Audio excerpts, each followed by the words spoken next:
दशम श्रेणी प्रथम विषय तुम बीजगणित हूँ सरल सह समीकरण। तुम्हें नवम श्रेणी में किसी ए विषय जानी एक अज्ञात राशि विशिष्ट सरल समीकरण साधारण रूप कौन A X plus B is equal to 0 जोठारे ए नॉट इक्वल टू 0 कारण ए जदि 0 हो ए एक्स पदटी संपूर्ण भाव में 0 हो तो रही केवल बी इज इक्वल टू 0 जहाँ आउ एक अज्ञात राशि विशिष्ट सरल समीकरण हो पार ना कारण ये अज्ञात राशि ही आउ रही ए एक्स जदि न रही तेबे ए आउ बी कौन ये वास्तव संख्या आउ ए हूँ एक्स सहग बी हूँ गोटे ध्रुवक राशि अर्थात गोटे स्थिर संख्या। ताले ये समीकरण मूल अर्थात एक्स मूल्य केमती बाहर प्रथमे बी को आम डाहाण पट को जदि नवा ताले तार चिन्ह परिवर्तन हो माइनस बी हो तेणु एक्स इज इक्वल टू हो माइनस बी बाय ए जो एटा एक्स सहित मल्टीप्लाई होता तो X is equal to minus B by A यही फर्मूला आम डायरेक्ट भी बाहर कर एक्स मूल्य अर्थात समाधान निर्णय कर चल गोटे क्वेश्चन एवं कर देखा 5x minus 5 is equal to 0 A is equal to ये 5 बी इज इक्वल टू के माइनस 5 तो X is equal to minus B by A आम सूत्र डायरेक्ट पकईले माइनस बी जगार minus 5 by 5 is equal to plus 5 by 5 is equal to 1 हो ताहले ये एक्स मूल्य देख 1 बाहर जदि एक्स जगह तुम 1 पकेब ताले 5x minus 5 is equal to निहाती भाव में 0 हम तेणु यार समाधान है एक्स इज इक्वल टू 1। बर्तमान आम देखा दुई अज्ञात राशि विशिष्ट एकघाती सरल समीकरण जार कि साधारण रूप हूँ A X plus B Y plus C is equal to 0 जोठारे ए बी सी होती वास्तव संख्या ए हूँ एक्स सहग आउ बी हूँ वाई सहग आउ सी हूँ एक ध्रुवक राशि किंतु एठारे गोटे कंडीशन हूँ ए बी एका सांगे ये 0 हो पारे ना जदि ए आउ बी एका सांगे 0 हे ताले ए एक्स पद भी 0 हो पुणी बी वाई भी 0 हो तेणु रही कौन आउ सी इज इक्वल टू 0 तेणु यह आउ दुई अज्ञात राशि विशिष्ट घाती सरल समीकरण हो पार ना। वर्तमान यही समीकरण टी लक्ष्य कर एठारे एक्स सहग ए हूँ 5 वाई सहग बी हूँ 3 एवं सी हूँ -8 तो ए बी सी समस्ते वास्तव संख्या एवं ए बी एका सांगे 0 भी नुहति तेणु यह निहाती भाव में दुई अज्ञात राशि विशिष्ट एकघाती सरल समीकरण हो पार। वर्तमान मते कुह ये जो समीकरण तीनोटी देखुच या भितर केउटी दुई अज्ञात राशि विशिष्ट एकघाती सरल समीकरण हो पार आउ केउटी हो पारनी किंबा समस्त समीकरण गुड़िक दुई अज्ञात राशि विशिष्ट एकघाती सरल समीकरण हो पार। प्रथमे वीडियो को पॉज कर निजे करने चेष्टा कर तापर देख आंसर देख 3x plus 2y minus 5 is equal to 0 रे ए हूँ 3 बी हूँ 2 तेणु ए बी एका सांगे 0 तो है तेणु यह हम दुई अज्ञात राशि विशिष्ट एकघाती समीकरण हम।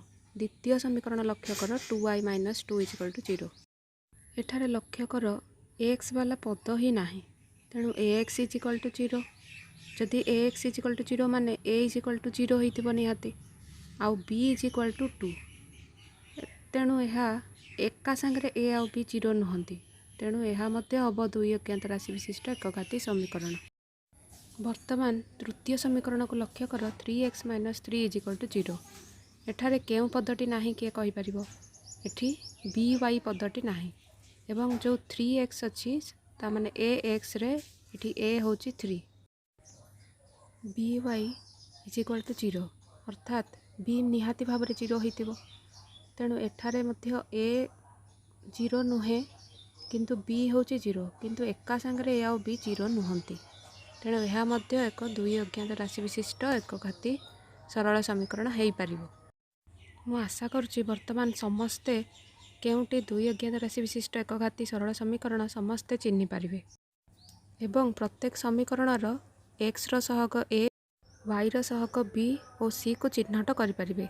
वर्तमान चलो टी नवम श्रेणी पाठ को मन पकेबा जोटा कि आम स्थानांक ज्यामिति पढ़ी दशम श्रेणी में अच्छी एक्स अक्षर समीकरण कौन वाई अक्षर समीकरण कौन ये सब को आउ थे मन पकईदबा। तुमर मन थी आनुभूमिक रेखा को आम कहते एक्स अक्ष आउ उलंब रेखाटी को आम कहते वाई अक्ष एवं एक्स अक्ष और वाई अक्ष जो बिंदु रे छेद करती ताहाको आमे मूल बिंदु बोली कही था, जार कि स्थानांक तुम जानिच 0,0।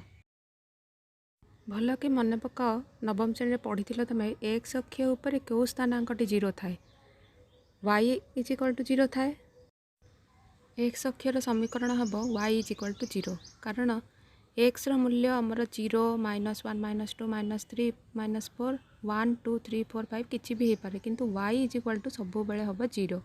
सेहीपरि वाई अक्ष उपर सब बेले एक्स मूल्य 0 हम, वाई मूल्य 1, 2, 3, 4, 5, -1, -2, 0 सब हो पार, किंतु एक्स इज इक्वल टू 0 हम। तेणु वाई अक्षर समीकरण हम एक्स इज इक्वल टू 0। सेहीपरि तुम मन पकाओ नवम श्रेणी गोटे पढ़ी तुम एक्स अक्ष सहित जदि समांतर सरल रेखा हुए तार समीकरण कौन हम, वाई इज इक्वल टू के, अर्थात वाई हूँ गोटे स्थिर संख्या 1, 2, 3, 4 किसी भी।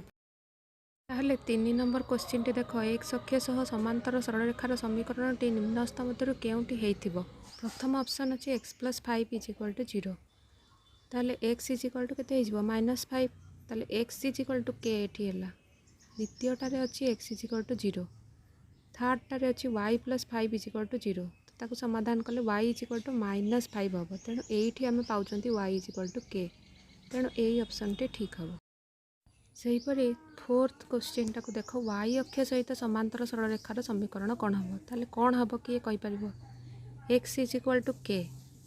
तेणु एठी निम्नस्थ समस्त संभाव्य उत्तर मध्य बाछि कुह कौटा आंसर हम।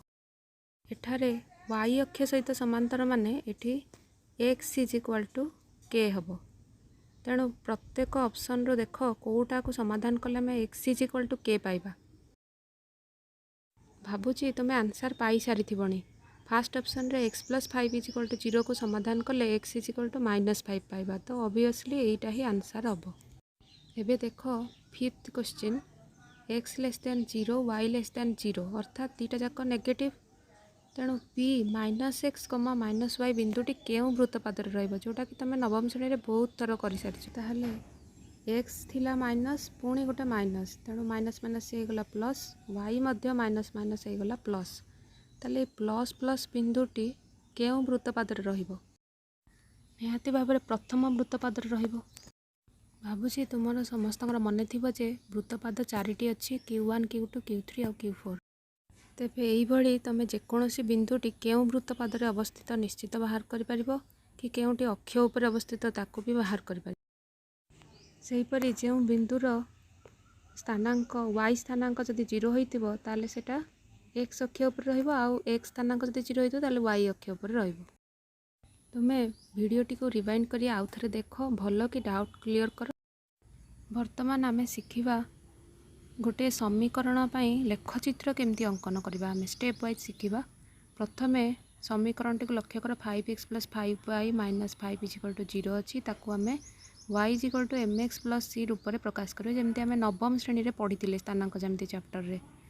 तो फास्ट y वाला पद को आम लेफ्ट साइड को आनिबा, आउ बाकी सब को राइट साइड को नहीं जावा, समान चिन्हर राइट साइड को नहीं जावा, एवं y सहित जहाँ मल्टीप्लाई होइछि 5 सेटा को आम डिवाइड करदे आर पटे। तो डिवाइड कले हो -5x / 5 + 10/5। तेबे आमे पाइबा y = -x + 2। एबे आमे x को स्वाधीन चल भाव में नहीं पारिबा एवं y को आमे सूत्र पकेकी बाहर करबा, जो सूत्र आमे एबे पाइले y = -x + 2। प्रथमे x = 0 पकेले आमे y पाइबा -0 + 2 = 2। सेहीपरि x = 1 पकेले आमे पाइबा y = -1 + 2 = 1। तो एथर आमे टेबल बनैबा x जगह 0 y जगह 2, पुणी x जगह 1 y जगह 1। ताहले आमे बिंदु गुड़िक पाइले 0, 2 आउ 1, 1। तेणु यही दुईटी बिंदु को चिन्हट करवा ग्राफ कागज रे, तापर से बिंदु दीटा को जोड़ी दबा। तेबे हमर पाइले आमे एबे सरल रेखा L1। एहीपरि तुम अनुसरणी 1A रो नंबर 3 रे दिया जाइछि, तुम केवल टेबल बनैबा पई दिया जाइछि। प्रथमे टेबल बनाओ, तापर ग्राफ चित्र आमे परे करि परिबा, एवं नंबर 1 मध्ये तुम पई होमवर्क रहिला।